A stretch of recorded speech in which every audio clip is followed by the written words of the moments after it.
আজকে তো আমার অফিস ছুটি আছে, আজকে তো আমি সারাদিন মুভি দেখবার খাবার খাবো, আর আজকে তো বাড়িটা পরিষ্কার করবো না। হ্যাঁ মা, আমারও টিউশন ছুটি। ও আরে কে মেসেজ করছে? আরে টিনা দেখ, তোর ম্যাডাম মেসেজ করেছে আজকে তো কিন্তু পড়াতে আসবি। এবার কি করব? কি বলো মা, আমার ম্যাডাম আসছে আজকে পড়াতে। হ্যাঁ মা, আমি পরিষ্কার করছি, কিন্তু মা আজকে তোমার টিউশন ছুটি ছিল। আরে ছুটি ছিল বাদ দিয়ে, তোর ম্যাডাম তো আসছে। মা তুমি তাড়াতাড়ি বাড়িটা পরিষ্কার করো। হ্যাঁ আমি যাচ্ছি আমার হোমওয়ার্ক করতে, আমি তো হোমওয়ার্ক করিনি। হ্যাঁ বেটা যা। ম্যাডাম তো মেসেজ করলো, উনি একদম আমাদের বাড়ি খায় চলে এসছে। এখন যদি ম্যাডাম বাড়ির ভিতরে চলে আসে আর দেখে কি বাড়ি ঘরের অবস্থা এরকম নোংরা হয়ে আছে, আর এরকম আমরা মা মেয়ে মিলে খ্যাত হয়ে আছি, তাহলে তো টিনাকে আর ম্যাডাম পড়াতে আসবে না। তখন আমরা কি করব? আমি তো অনেক কষ্টে এই শহরটা খুঁজে টিনার একটা ম্যাডাম জুটিয়েছি। এখন যদি এই ম্যাডামটা টিনাকে পড়াতে বারণ করে দেয়, তখন আমরা কি করব? তখন তো আমার মেয়েকে কেউ পড়াতে আসবে না, এমনকি স্কুল থেকে আমার মেয়েকে বের করে দিবে। তখন আমরা কি করব? আমার তো মেয়ের অনেক বড় স্বপ্ন, সে বড় হয়ে একটা ভালো টিচার হবে। কিন্তু এখন যদি ওকে স্কুল থেকে বের করে দেয় আর টিউশন টিচার না পড়াতে আসে, তখন আমরা কি করব? তখন তো আমার মেয়ের স্বপ্নটা পূর্ণ হবে না। না না, এমনটা তো আমি হতে দিতে পারি না।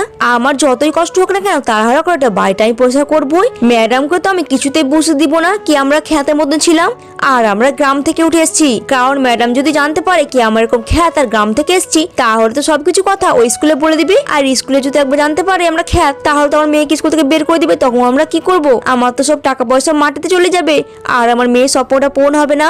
আসলে বন্ধুরা জানো, এই শহরে সবচেয়ে বড় স্কুলে আমার মেয়েকে অ্যাডমিশন করেছি, কারণ গ্রামে তো আমাদের ভালো মতন স্কুলই নেই, এমনকি সেখানে পড়াশোনাও হয় না। এই জন্য আমার শহরে সমস্ত জমি জায়গা বিক্রি করে এসে শহরে শিফট হয়েছি, আর এই শহরে সবচেয়ে ভালো স্কুলে আমার মেয়েকে ভর্তি করেছি। আর সেইখানে তো সব টাকা লেগে গেছে, আর যে বাকি টাকাগুলো আছে ওই টাকা দিয়ে মেয়েকে টিউশন পড়াচ্ছি। আর সেই স্কুলের নিয়ম জানো অনেক কড়াকড়ি। স্কুলে তো বলে দিয়েছে কি নোংরা আর খ্যাত একদমই পছন্দ করি না। কোনো স্টুডেন্ট যদি নোংরা কিংবা খ্যাত অবস্থায় আমাদের স্কুলে আসে, তাহলে তাকে সঙ্গে সঙ্গে স্কুল থেকে বের করে দেওয়া হবে। কিন্তু আমরা তো গ্রাম থেকে এসেছি, এত সহজে কি আমরা সেই আদব কথা শিখতে পারবো?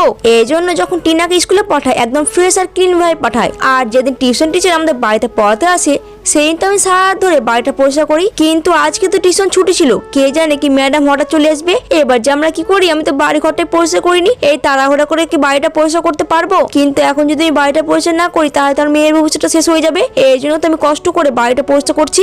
আর দেখো, ম্যাডামের জন্য একটু নুডলস রান্না করে রাখছি, কারণ ম্যাডাম তো নুডলস খেতে অনেক ভালোবাসে। এই নুডলস খাইয়ে তো ম্যাডামকে পটিয়ে নিব, যাতে ম্যাডাম কিছু না বলে।